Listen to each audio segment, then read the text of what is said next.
Hey, good morning. Good morning, fellow YouTubers. So, just got a little breakfast. I'm just a couple blocks from home, so hopefully I can finish this video in time. So, I'm reading Genesis right now, and it just, I just finished up, well, not finished, but got through most of Jacob's life. And Jacob, interesting life. It starts with him and Esau and the betrayal, that was kind of hard for me to understand for years, on how both basically God and Jacob's mother both basically helped him to deceive not only Esau but their father Isaac. And so that's interesting. But what I want to focus more so on is when he comes into the land of the Hittites to meet one of the daughters of Laban. I think that was his name, but he doesn't worship the God of Jacob's father, Isaac and Abraham. But he greets him very happily, Laban, and seems genuinely happy to meet basically his brother's son, his nephew. But then he immediately starts to try to manipulate him and take advantage of him. So he says, okay, out of Rachel and Leah, my two daughters, you prefer Rachel. Okay, well, work for me for 7 years and I'll give you Rachel to wed. So he does that. 7 years, this is not a short time.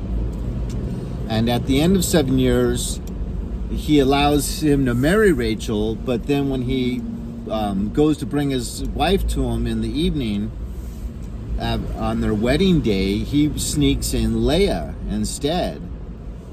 And it's kind of confusing to me because he actually married Rachel, but then he confirmed the marriage that night with Leah. So it's kind of bizarre. But then he says in the morning, why did you do that to me? You said I could have Rachel.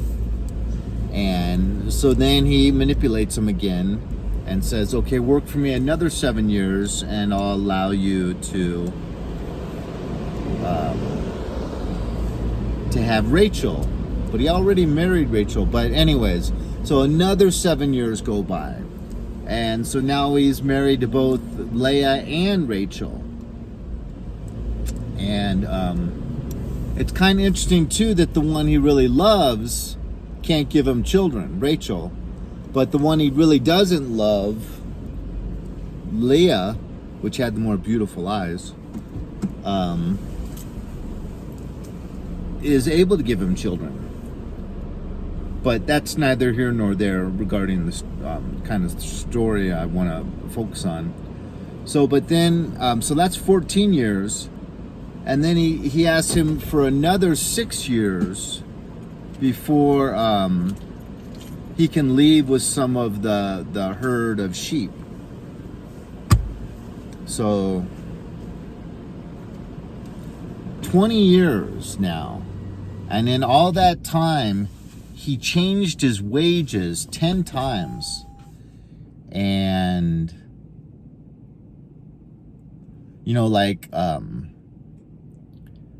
Jacob at one point describes that anytime a wild animal killed a sheep, I didn't bring that sheep to show you that you lost a sheep and it wasn't my fault, which he could have done. He just took the loss himself. And so he was a very loyal and devout employee of this manipulative person that just really seemed to want to just work him into the ground, and just wanted to win the situation. But, Jacob was promised that, the same things kind of Abraham was promised, that he would have so many descendants that it equal more of the grains of dust on the earth, or the more pebbles of sand on a beach. But then he's just being manipulated by this guy and taken advantage of, as he just focuses on being humble, working hard, and doing what's right. For 20 years, yes, their lives were longer in Genesis, but still, the passage of time, you still had 24-hour days. So 20 years is a really long, long time. And I think we can look back at this story to kind of, help us through some of our, kind of like we feel like we're in the dungeon, or we're kind of spiritually dead and there's not much going on in that realm, or whatever. But as long as you're a child of God, how I want to wrap this up, as long as you're a child of God, you can have that faith that he is working all things for your favor and in your good stead. Because he really could have lost faith very easily and maybe just snuck out with his 2 wives and whatever children he had at that time and whatever servants he had at that time. Any time during that 20 years, he could have snuck out at night. He wasn't chained prisoner or slave. But he was patient and he had faith, and the good Lord rewarded him.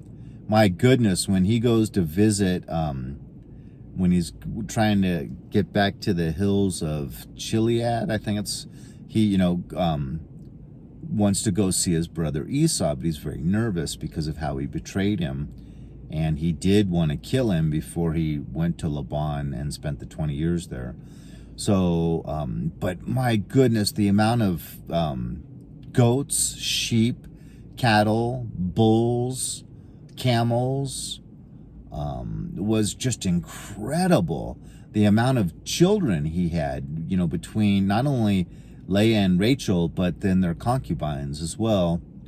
I mean, he had so many children and wealth and slaves, and boy, and he was willing to give up, like, I think maybe a third or half of all of that wealth to Esau. But then good old Esau, even after he was betrayed, just comes back with, "No, brother, I have enough. You keep all of your wealth." But yeah, so just to send this out for people that don't feel like the good Lord is serving them as they would think he would for one of his children. So our God is like a sculptor and a creator of souls, right? I mean, he creates us in our mother's womb.